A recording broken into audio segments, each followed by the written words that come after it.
दोस्तों, उत्तरकाशी में एक जगह नहीं, दो जगह नहीं, तीन जगह पर बादल फटे हैं। पहली जगह है धराली, दूसरी जगह है हर्षिल का आर्मी कैंप वाला इलाका और तीसरी जगह है सुक्की गांव। हर्षिल आर्मी कैंप बह गया है, 11 जवान लापता बताए जा रहे हैं। दोस्तों, मरने वालों की संख्या सैकड़ों में पहुंच जाए तो कोई हैरानी की बात नहीं होगी। अकेले धराली गांव में 900 लोग रहते हैं, 200 से ज्यादा घर हैं, 20-25 होटल्स थे।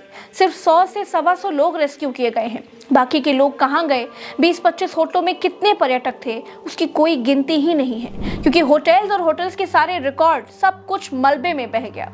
दर्दनाक कहानियों का जो सैलाब आने वाला है ना, वो भावनात्मक लोगों को हिला कर रख देगा। इस प्रलय की गंभीरता का अंदाजा आप ऐसे लगाइए कि मलबे के नीचे कितने लोग दबे हैं, उसे खोदना मुश्किल हो रहा है। थर्मल स्कैनिंग के जरिए डेड बॉडीज खोजने की बातें चल रही हैं। दोस्तों, खबरें आपको कहीं भी देखने को मिल जाएंगी, लेकिन खबरों के पीछे क्या था वो आपको प्रज्ञा के पन्ना पर ही मिलेगा। दोस्तों, सबसे बड़ा सवाल यह है कि इतनी भारी मात्रा में मलबा क्या बादल फटने से ही आया? जवाब है नहीं, बादल फटने से इतनी बड़ी तबाही नहीं हुई। फिर कैसे पूरा धराली गांव बह गया? तो दोस्तों, इसका जवाब है कि बिल्कुल वैसे ही जैसे केदारनाथ में पूरा केदारनाथ बह गया था। चलिए मैं आपको विस्तार से पूरी बात समझाती हूँ। देखिए, केदारनाथ में क्या हुआ था। पहाड़ी पर एक जगह नदी के मुहाने पर पत्थर अटक गया था। जब पानी का दबाव बढ़ा तो पत्थर हट गया और एक साथ पानी केदारनाथ घाटी में आ गया और केदारनाथ में आपदा आ गई। कुछ वैसा ही धराली गांव के ऊपर भी हुआ।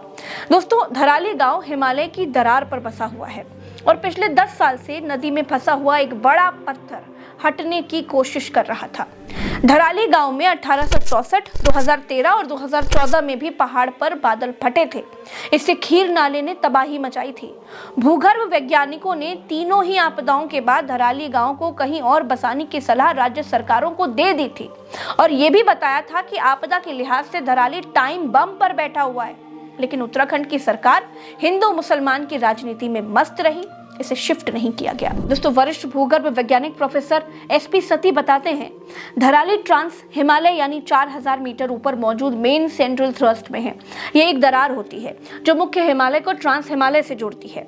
ये भूकंप का अति संवेदनशील जोन भी है। जिस पहाड़ से खीरगंगा नदी आती है वो 6000 मीटर ऊंचे ग्लेशियर से जुड़ा है। जब भी वहां ऊपर ग्लेशियर में हलचल होती है, सैलाब की नौबत आती है जो धराली को तहस नहस कर देता है। अब की बार जो पानी और मलबे वाली प्रलय आई, उसमें हुआ ये दोस्तों की करीब 6 महीने पहले पहाड़ी का एक हिस्सा टूट करके खीर नदी में गिर गया था। ये बड़ा पत्थर नदी के मुहाने पर अटक गया था और लोगों ने पहाड़ों को खोदने